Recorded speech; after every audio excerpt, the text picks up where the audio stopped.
Viewers, आज के video में हम कर रहे हैं कक्षा 9वीं हिंदी का ब्रिज कोर्स और आज हम इसमें पेज नंबर 50, 51 और 52 का फुल सॉल्यूशन करने वाले हैं। तो शुरू करते हैं। तो यहाँ पर जो कार्यपत्रक दे रखा एक, इसको हल करेंगे और ये दो बेलों की कथा का जो सारांश दे रखा था उसके आधार पे प्रश्न पूछे हैं। तो पहला इसमें है जल्दी जल्दी बताओ तो जाने। इसमें क वाला है दोनों बेलों का नाम क्या है। तो दोनों का बेलों का नाम क्या था? तो बेलों का नाम था हीरा और मोती। तो हमने उत्तर लिख दिया हीरा और मोती। इसके बाद ख वाला है दूसरी बार बेलों के भागने पर उन्हें कहाँ कैद किया गया। तो उन्हें कहाँ कैद किया गया था? कांजी हाउस में। कांजी हाउस में, यह उत्तर आएगा इसका। ग वाला है इस कहानी को पढ़कर आपने क्या सीखा। तो इसका उत्तर आएगा स्वतंत्रता बार बार संघर्ष करने पर, बार बार संघर्ष करने पर मिलती है। यह उत्तर होगा इसका, जो कि इसमें सारांश में लिखा है। इसके बाद घ वाला है आप इस कहानी का मुख्य पात्र किसे मानते लिखिए। तो हम जो इस कहानी का मुख्य पात्र हीरा और मोती दोनों को ही मानते, तो इसका उत्तर आएगा हीरा और मोती। तो इस प्रकार से हमने इन सारे ही प्रश्नों के उत्तर लिख दिए हैं। इसके बाद जो कार्यपत्रक 2 है, इस कहानी को पढ़कर अपने विचार से झूरी एवं बेलों के भावनात्मक संबंध को लिखिए। तो हम यहाँ पे झूरी और बेलों के जो भावनात्मक संबंध है उनको लिख देंगे। तो इसका उत्तर हम लिखेंगे झूरी अपने दोनों बेलों हीरा और मोती से बहुत स्नेह करता है।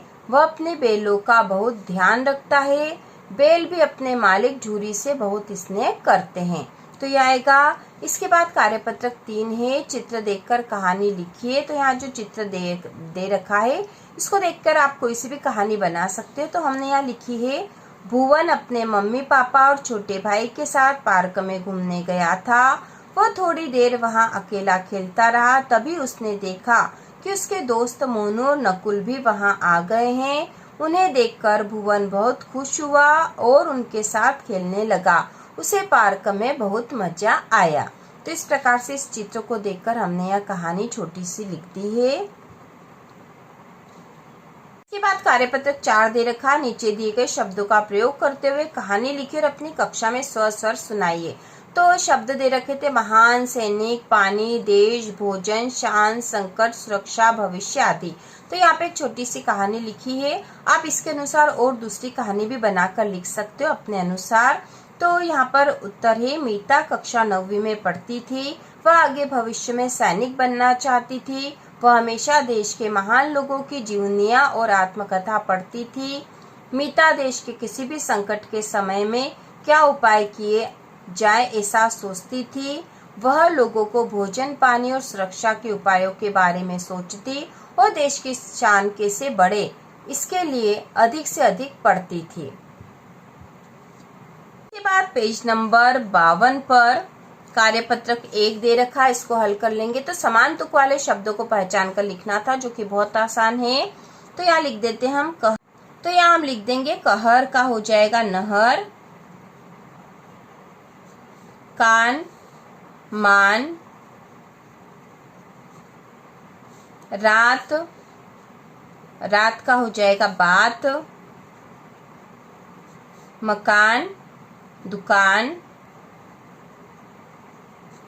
अपना, सपना, साथ का हाथ, तारा, नारा, बिटिया, घटिया, खिला, खिला का किला, छिला, छिला का हो जाएगा मिला, भाएगी का गाएगी और झमेला का अकेला। तो यह समान तुक वाले शब्द हमने यहाँ पर लिख दिए हैं। बहुत आसानी से हमें समझ में आ गए थे इसके बाद जो कार्यपत्रक 2 दे रखा है, इसमें है दिए गए शब्दों का प्रयोग कर कविता बनाकर लिखिए। तो यह शब्द दे रखे क्यारी, फूलों, न्यारी, खुशबू, प्यारी, तितली, वाली, आसमान, प्रकृति और सूरज। तो इन शब्दों को मिलाकर हमें एक कविता बनानी है। तो इस तरह से आप कविता बना सकते हो या फिर अपने अनुसार कोई सी नई कविता भी बना सकते हो इससे अलग वाली। तो यहाँ पर है आसमान में उगता सूरज, प्रकृति कितनी प्यारी, फूलों की खुशबू न्यारी, खिल उठी क्यारी, तितली घूम रही मतवाली। तो इस प्रकार से एक छोटी सी कविता बनाई है। आप इसी प्रकार से कविता बनाकर लिख सकते हो। इसके बाद कार्यपत्रक 3 है दिए गए चित्र के आधार पर अपने शब्दों में कविता बनाकर लिखिए। तो यह चित्र बना रखा था माँ और बच्चे का। तो इसके आधार पर एक कविता आपको बनाकर लिखना है, जो कि इस प्रकार आप लिख सकते हो। मेरी माँ प्यारी माँ, मुझे हमेशा दुलार करती माँ, मैं जो कुछ भी हूँ तुमसे ही, मेरा सारा जहान मेरी माँ, माँ से ये संसार बना, माँ में ही समाया, मेरी माँ प्यारी माँ। तो इस प्रकार से आप कोई सी भी कविता बनाकर लिख सकते हो। तो इस प्रकार यह पेज नंबर 52 के कार्यपत्रक हो चुके हैं। तो इसी प्रकार के और वीडियो देखने के लिए चैनल को सब्सक्राइब कीजिए।